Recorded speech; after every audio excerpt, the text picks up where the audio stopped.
কাল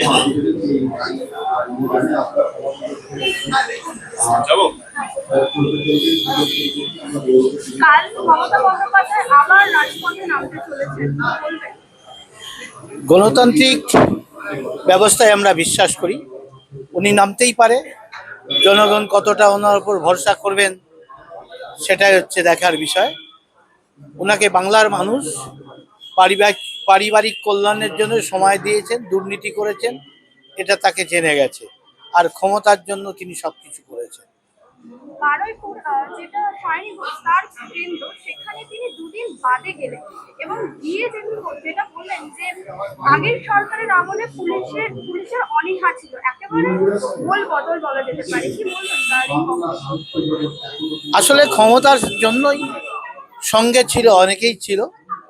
আর ওই সময় কেউ যদি বেরিয়ে যেত, তাকে মিথ্যা কেসে ফাঁসিয়ে দেওয়ার একটা রাজনীতি বাংলায় চলছিল। অনেকের ইচ্ছা থাকলেও তাই তারা প্রতিবাদ করতে পারেনি, বেরিয়ে যেতে পারেনি।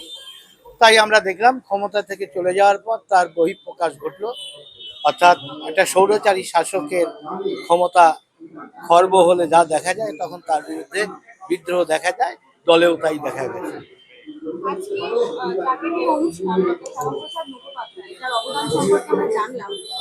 সৌগত রায়, সাংসদ সৌগত রায়, তিনি বলছেন যে স্বাধীনতা সংগ্রামে তার কোনো অবদান নাকি ছিলই না।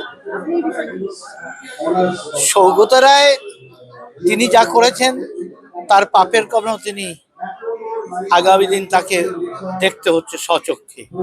শ্যামাপ্রসাদ মুখার্জির মূল্যায়ন তিনি কি করবেন? ওনার ভাই শ্যামাপ্রসাদ সম্পর্কে লেখানোর বইটা যেন পড়ে দেখেন।